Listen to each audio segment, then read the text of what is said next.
साथियों, आरबीआई का यह निर्णय बहुत बड़ी जीत है कर्ज मुक्त भारत अभियान की। आरबीआई ने सर्कुलर जारी करके कहा है कि अब कोई पेनल्टी, सरचार्ज, इंटरेस्ट पर इंटरेस्ट नहीं लगाया जा सकता, और अगर लगाया गया तो ये क्राइम माना जाएगा। बैंकों को सरचार्ज लगाने का, पेनल्टी लगाने का, पेनल्टी पर इंटरेस्ट लगाने का ये सब कानून इसलिए दिया गया था ताकि किस्त समय पर आती रहे, लेकिन बैंकों ने इसको कमाई का जरिया बना लिया और किसी की किस्त बाउंस हो जाने पर उसकी ईएमआई में सब कुछ ऐड कर दिया जाता है, उसका पेनल्टी ऐड कर दी जाती है, इंटरेस्ट ऐड कर दिया जाता है, और उस पर फिर चक्रवृद्धि ब्याज शुरू हो जाता है। अब ये नहीं होना है, और 1 जनवरी 2024 से ये सर्कुलर लागू हो जाएगा। हमारी मांग ये है आरबीआई सर्कुलर को तुरंत लागू करे, और जिन लोगों के ऊपर सरचार्ज लगा, पेनल्टी लगी, इंटरेस्ट पर इंटरेस्ट लगाया गया, वो सब भी माफ होना चाहिए, क्योंकि वो नाजायज तरीके से लिया गया और बैंकों की मनमानी चलने वाली नहीं है। मैं समझता हूं ये आरबीआई का डिसीजन कर्ज मुक्त भारत अभियान की बहुत बड़ी जीत है। हम लगातार प्रयास कर रहे हैं, इसलिए आरबीआई ने 100 साल पुराना अपना नियम बदला है, क्योंकि आरबीआई को पता है ये गलत नियम था। लोगों को पैसा नहीं है तभी तो उनका किस्त बाउंस हो रही है, किस्त बाउंस होने पर उन पर पेनल्टी लगा दी गई, फिर पेनल इंटरेस्ट लगा दिया गया, पेनल्टी को ऐड कर दिया गया ईएमआई में, और फिर उस पर इंटरेस्ट लगाते रहे। अगर व्यक्ति की 10 ईएमआई बाउंस है, 10,000 रुपए की ईएमआई है, तो आउटस्टैंडिंग 1 लाख बनना चाहिए था, 1.25 लाख बन जाता, 1.5 लाख बन जाता। आपने उस आउटस्टैंडिंग को 4 लाख 5 लाख बना दिया। क्यों? क्योंकि इंटरेस्ट पर इंटरेस्ट, पेनल्टी पर पेनल्टी, सरचार्ज पर सरचार्ज लगाया गया। अब ये नहीं होने वाला है, आरबीआई ने क्लियरली बोल दिया है, और अब आरबीआई भी हमारी फेवर में बोल रहा है। अभी आपने देखा पटना हाईकोर्ट का डिसीजन आया हमारी फेवर में। पटना हाईकोर्ट ने कहा सड़क चलते कोई गाड़ी नहीं उठा सकता, अगर उठाएगा तो एक क्राइम माना जाएगा।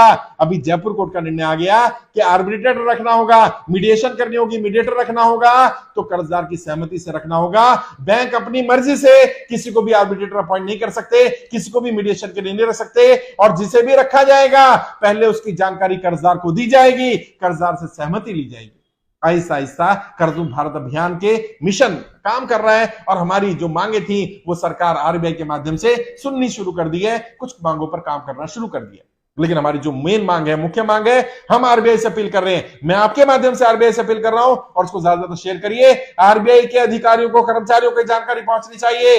हमारी मेन मांग ये है, जो लोग कर्जे की दलदल में फंसे हुए हैं, सरकार की गलत नीतियों के कारण कर्जे की दलदल में फंसे हैं, या तो उनका लोन माफ कर दिया जाए, और अगर लोन माफ ना किया जा सके तो कम से कम 2 वर्ष का समय दिया जाना चाहिए। उसमें ना इंटरेस्ट लगेगा, ना पेनल्टी लगेगी, ना सरचार्ज लगेगा, कोई ईएमआई नहीं भरनी 2 साल तक। 2 साल तक व्यक्ति को कमाने दो, अगर वो कमा लेगा तो आपकी किस्त भी भर देगा, आपका समय पर पैसा भी चुका देगा। व्यक्ति पैसा मारना नहीं चाहता है, और जो लोग दुनिया में नहीं रहे कोरोना के कारण या किसी भी कारण से, व्यक्ति दुनिया में नहीं रहा, और आरबीआई ने ही कहा था 2014 में कि किसी का भी लोन कराया जाएगा तो उसका इंश्योरेंस होना चाहिए। अब आपने क्या किया? उसका एक्सीडेंटल इंश्योरेंस कर दिया, नेचुरल डेथ में मर गया, अब आप कहते हो मैं उसका घर कब्जा कर लूंगा, उसका ऑफिस कब्जा कर लेगा बैंक। क्यों? क्योंकि उसका तो एक्सीडेंटल इंश्योरेंस था, वो तो नेचुरल डेथ से मरा है।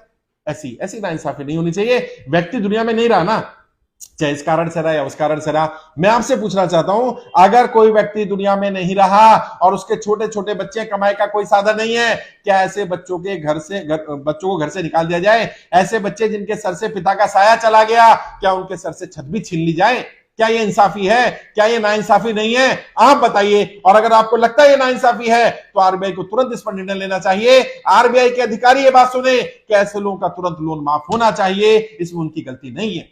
और अगर इंश्योरेंस नहीं किया तो ये भी बैंक की गलती है। बैंक की जिम्मेदारी बनती थी कि बैंक को इंश्योरेंस करना चाहिए था, और इंश्योरेंस कंप्लीट वाला करना चाहिए था। प्रीमियम ले लिया आपने कंप्लीट वाला, इंश्योरेंस कर दिया एक्सीडेंटल, इंश्योरेंस कर दिया क्रिटिकल इलनेस का। ये नहीं चलेगा साहब। और मैं आप सबसे कहना चाहता हूं, बिल्कुल मत घबराइए। अगर आप कर्जे की दलदल में फंसे हुए हैं, आरबीआई हमारे फेवर में काम कर रहा है, अभी कोर्ट भी हमारी फेवर में काम कर रहा है, और मैं आपको लिख कर दे सकता हूं, वित्त मंत्रालय, भारत सरकार को भी हमारे पक्ष में काम करना पड़ेगा, हमारे पक्ष में निर्णय लेना पड़ेगा, क्योंकि हमारी मांग जायज है। हम कोई नाजायज मांग नहीं कर रहे। हमारी मांग क्या है? हमारी मांग है जो सरकार की गलत नीतियों के कारण, नोटबंदी, जीएसटी, लॉकडाउन के कारण, व्यापार बंद हो जाने, नौकरी छूट जाने के कारण जो लोग कर्जे की दलदल में फंसे, उनका लोन माफ कर दो यार।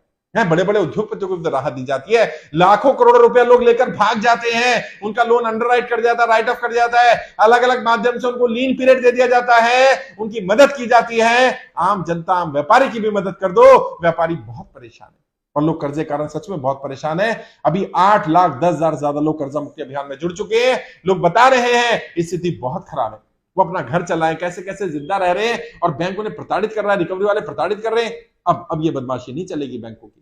और मैं आरबीआई को धन्यवाद देना चाहूंगा। और आप सबके माध्यम से, ये मेरी जीत नहीं है साहब, ये हम सबकी जीत है, ये आपकी जीत है, आपके उस विश्वास की जीत है कि आपने भरोसा किया कि हाँ वाकई एक व्यक्ति मेहनत कर रहा है, हमें उसका साथ देना चाहिए, सपोर्ट करना चाहिए। और मैं आप सबसे फिर वादा कर रहा हूं, एक दिन वो आएगा जब जनता कर्जा मुक्त होगी। या तो वर्तमान सरकार जनता को कर्जा मुक्त करेगी, या ऐसी सरकार लेकर के आएंगे जिसका सबसे पहला निर्णय होगा जनता को कर्जा मुक्त करना, जनता का कर्जा माफ करना पड़ेगा, और कोई विकल्प नहीं है सरकारों के पास। या तो वर्तमान सरकार कर ले, वरना ऐसी सरकार लेकर के आएंगे। मैंने बार बार कहा है, अब ये लड़ाई आपकी लड़ाई नहीं है, अब ये लड़ाई मेरी लड़ाई। कोई गलत कदम मत उठाओ। मैं आपसे हाथ जोड़ के विनती कर रहा हूं। आज ही पता चला एक परिवार ने आत्महत्या कर ली, कारण वही कर्जा था, 6 लाख रुपया कर्जा था, 7 लोगों का परिवार था, 7 लोगों ने आत्महत्या कर ली। यार मर जाना समाधान नहीं है, कर्जा आज नहीं तो कल उतर जाएगा। जीवन तो बहुत बचा हुआ है भाई, है कुछ वक्त खराब हो सकता है, 2, 4, 5, 10, 15 साल खराब हो सकते हैं, पूरा जीवन खराब नहीं है। पूरा जीवन बर्बाद नहीं करना। अपने आप को दोषी मत ठहराओ, अपने आप को दोष मत दो। आप कर्जे की दलदल में फंसे, इसमें आपकी गलती नहीं है, इसके लिए सरकार की गलत नीतियां जिम्मेदार हैं। सरकार की गलत नीतियों की सजा अपने आप को नहीं देनी है। मैं आपकी लड़ाई लड़ रहा हूं, मैं आपका भाई, आपका दोस्त, आपका बेटा। मैं आपसे वादा करता हूं, 1-1 रुपए का आपका कर्जा उतरवाऊंगा। अब ये लड़ाई आपकी लड़ाई नहीं है, अब ये मेरी लड़ाई है।